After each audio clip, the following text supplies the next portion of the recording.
G'day you mob, Pete here, and this is another episode of Aussie English, the number one place for anyone and everyone wanting to learn Australian English. So today I have a Goss episode for you where I sit down with my old man, my father, Ian Smisson, and we talk about the week's news, whether locally down under here in Australia or non-locally overseas in other parts of the world. Okay, and we sometimes also talk about whatever comes to mind, right? If we can think of something interesting to share with you guys related to us or Australia, we also talk about that in the Goss. So these episodes are specifically designed to try and give you content about many different topics where we're obviously speaking in English and there are multiple people having a natural and spontaneous conversation in English. So it is particularly good to improve your listening skills. In order to complement that though, I really recommend that you join the podcast membership or the academy membership at aussieenglish.com.au, where you will get access to the full transcripts of these episodes, the PDFs, the downloads, and you can also use the online PDF reader to read and listen at the same time. Okay, so if you really want to improve your listening skills fast, get the transcript, listen and read at the same time, keep practicing, and that is the quickest way to level up your English. Anyway, I've been rabbiting on a bit. I've been talking a bit. Let's just get into this episode, guys. Smack the bird, and let's get into it.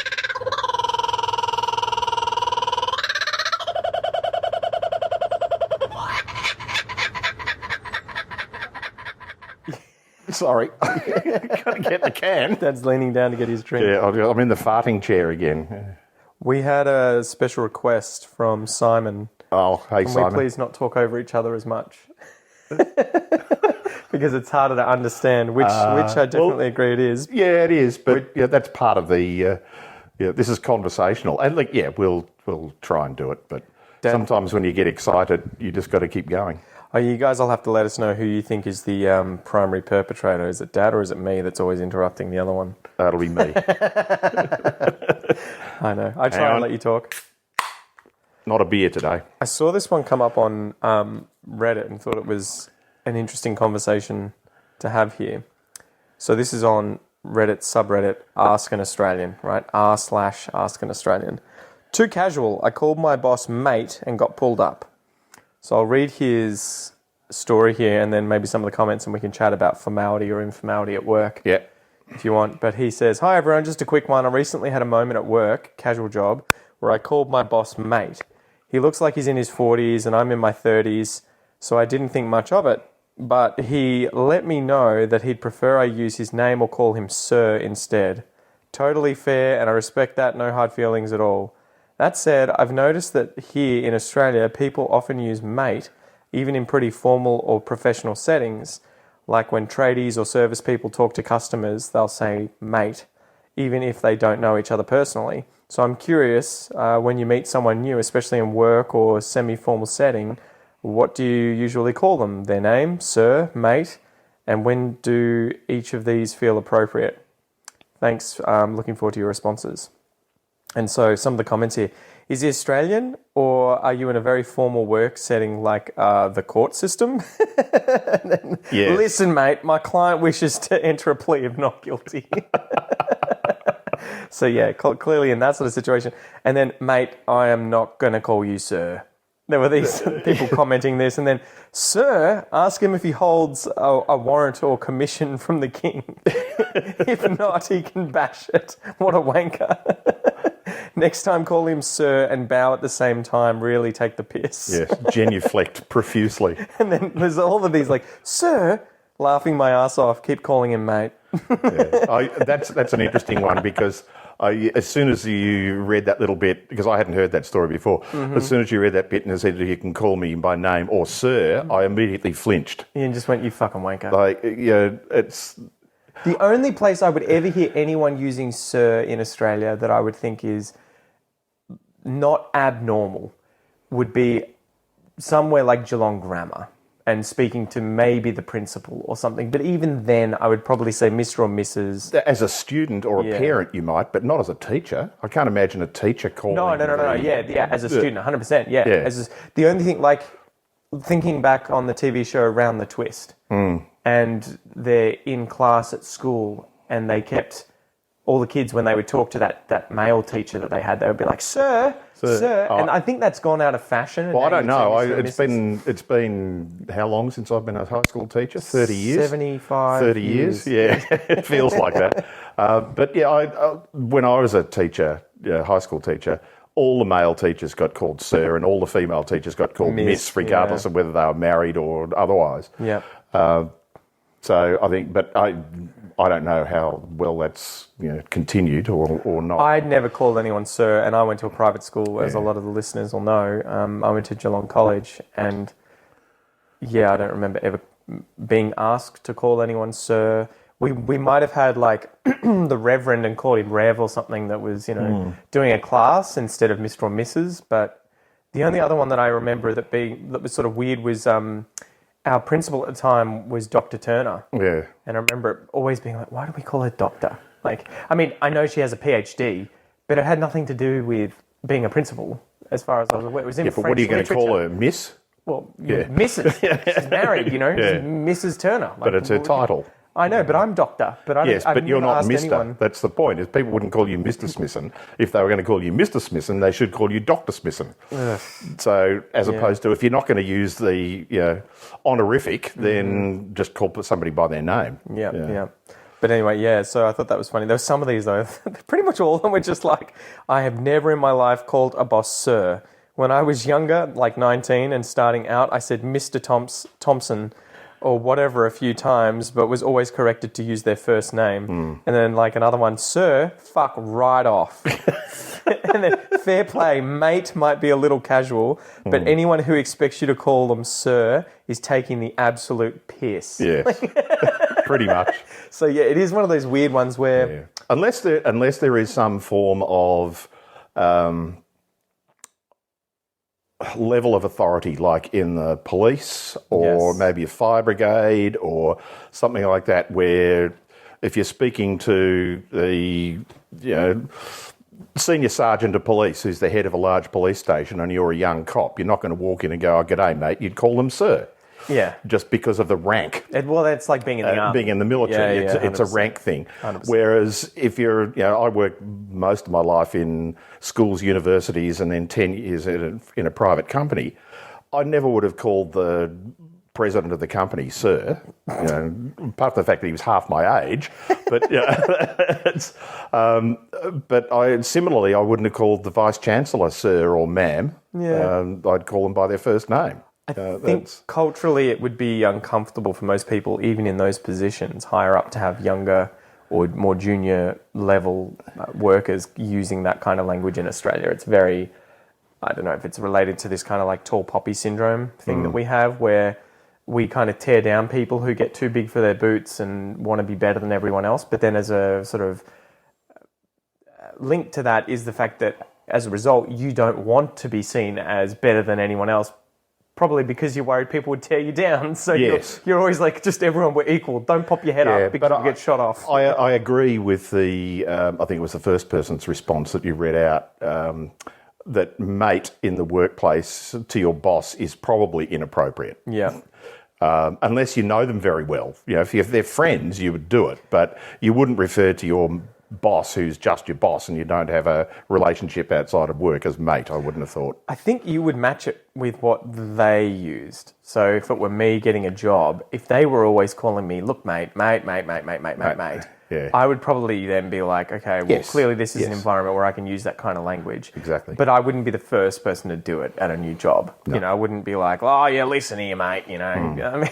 And then if they pulled you up, you'd be like, no, whatever. And the sir. the tradies response that you mentioned in there, that sort of thing where that's a different relationship. That's not a work relationship in the same sense. That's I'm doing a job for you for a day, and then when I'm finished my job and you paid me, I'll say thanks, mate, and leave you. Or good job, mate. See you later. I think that's different, and that's a certainly within my experience in Australia, and I say it all the time. I'll go to the petrol station, fill up with petrol, grab a drink and a chocolate bar or something, and I don't care whether it's a 15-year-old kid or a 75-year-old woman, I'll probably say, "Oh, thanks, mate," and leave. Yeah, because it's just that sort of way of being friendly and, funnily enough, respectful. Yeah. You're sort of treating them as an equal. By saying mate, you're treating them as an equal. Which shortens the distance between the two of you. It does. And I think that's the problem in the workplace, where if your boss considers themselves to be not your equal, to be superior to you in a work context, then calling them mate is dragging them down to your level. And I can see why the person was probably not insulted so much, but ticked off. But the sir bit is just out of the... If you're doing it in front of other people, they're probably like, I don't want other people behaving the same way towards me and sort of undermining my rank or whatever in this. And that's why they would have it in the army or whatever, right? Like, it's about respecting the difference in levels. Yes, and sometimes that's just workplace etiquette as well. That... I worked in a university for 10 years, and I knew a lot of people very well. Yep. And a lot of them were friends outside of work. But within a work context, if we're in a meeting or something, I wouldn't treat them like a friend in a meeting. Yes, yeah. It's that facade, right? In front of other people, you keep it professional. Exactly. You're not going to be there running a meeting with CEOs and all that, whatever, and then be like, "Oh, g'day, mate, how's it going?" You're going to be more formal, and then maybe outside of it, you'd be like, "Mate, you want to get a beer or something?" Yeah, exactly. It's so... I'm pissing myself a little bit inside because this comment, mate, would feel a bit odd, but I don't see how it could be grounds for any kind of complaint. Seems a bit precious, really. But asking to be called sir is too fucking funny. Who does this guy think he is? I'd start calling him me lord. And responding with very good, and my bowing lord. every time he asks me to do something. What a knob. So yeah, pretty much the general consensus here is like, no. Another one, like, are you in the army? If not, tell him to get fucked. Yeah. And that's it. I mean, we didn't have the context of what the workplace was. It's so funny though, seeing this reflected in this obvious, loads of Australians replying. There's another one here. Sir, righto champ. No worries, old mate. Yeah. Forgot my train of thought. It's funny that it's almost worse that you ask to be called sir. Oh, yeah. The fact that you said to someone, please call me sir, I don't think if you were the average workplace, you would never live that down. Oh, no. Everybody would call you sir. Everyone would do it appropriately. Yeah, that's it. Yeah, exactly. And excuse me, sir. Get the customers to do it. You would. That's why it's an interesting thing to talk about, I guess, that like taking the Mickey culture and bullying in Australia, where there's certain levels to taking the piss amicably all the way up to being really nasty. Yeah. But anytime someone like this, where if you were in a position of authority and you're kind of taking it to extremes and really trying to push someone below you down, which is how I feel like it would be by forcing someone or requiring them to call you sir, everyone else would be like, yeah, we're going to bring you... This is the tall poppy syndrome thing. Yeah. It's like, okay, sure, we'll take the piss now, and we're going to make fun of you, and we're going to try and bring you back down because we want you to remember you're just like everyone else. And so, yeah, it would be funny. I think if I was working somewhere and someone did that, I would expect a lot of people to be taking the piss straight afterwards. Yeah, it's me lord. To me, it's just unfathomable. I can't even conceive of a situation, outside that levels of authority in a military or police or whatever. In any other workplace, I can't imagine anybody ever saying that. So many of these are fucking funny. He sounds like a fuckhead. And then the person's replied, that's Sir Fuckhead, mate.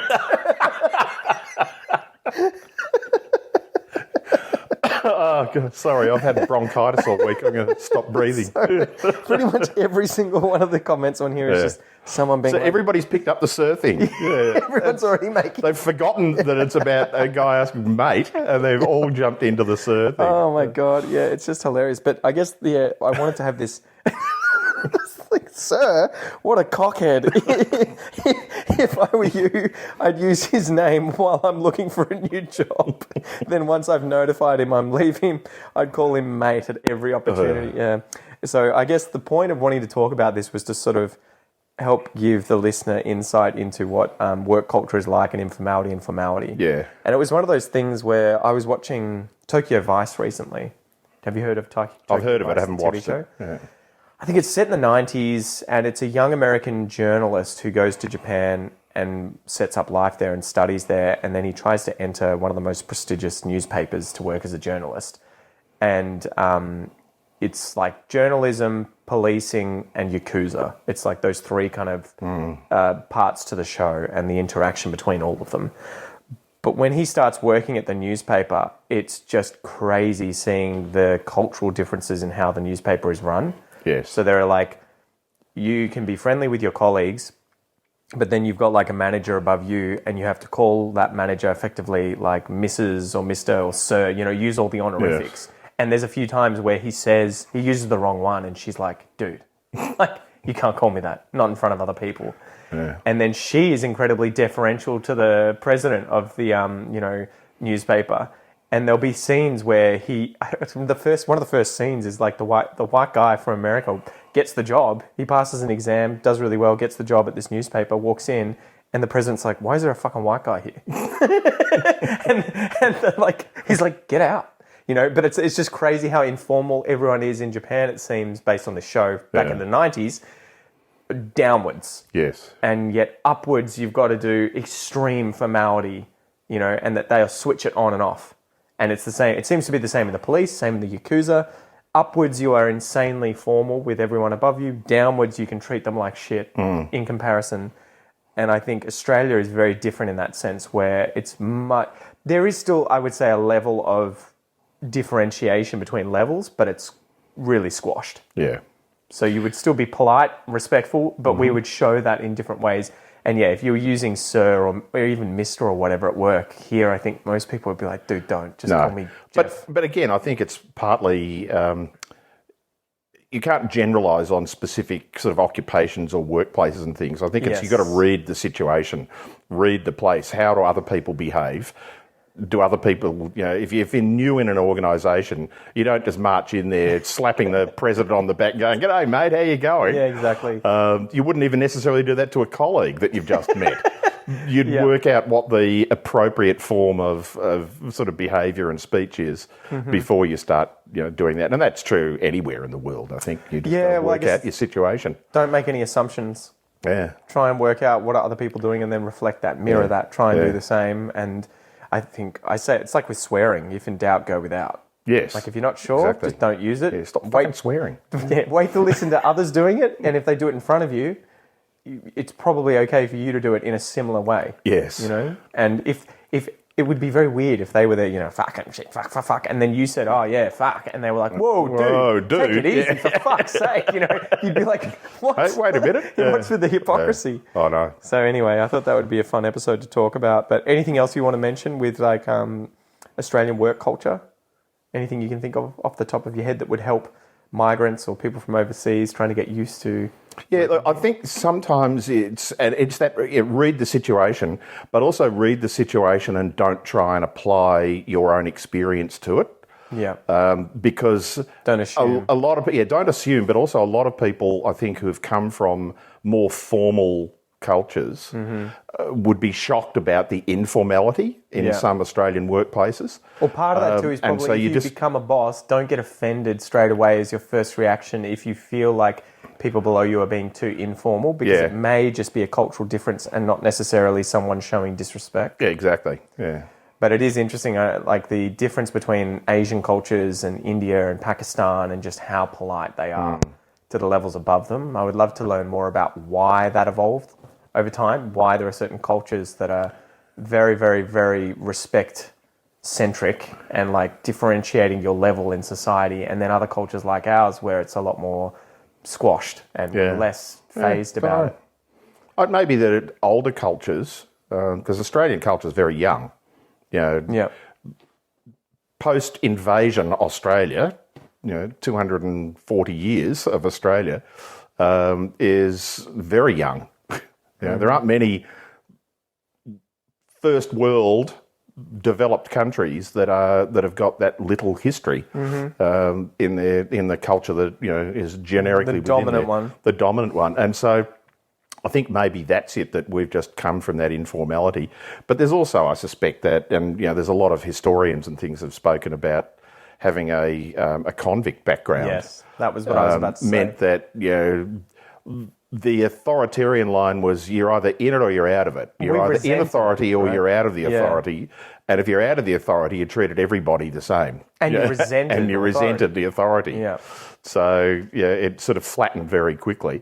And so we had other than that, we had no class structure. We had no history of a class structure in Australia. Yeah. Whereas in many cultures around the world, there is a history of, certainly within... Well, even back in England. European cultures, the aristocrats and the serfs. Mm-hmm. And in Asian cultures, that was the same. I mean, the caste system, as it was in India, for instance, and that's different from a class structure.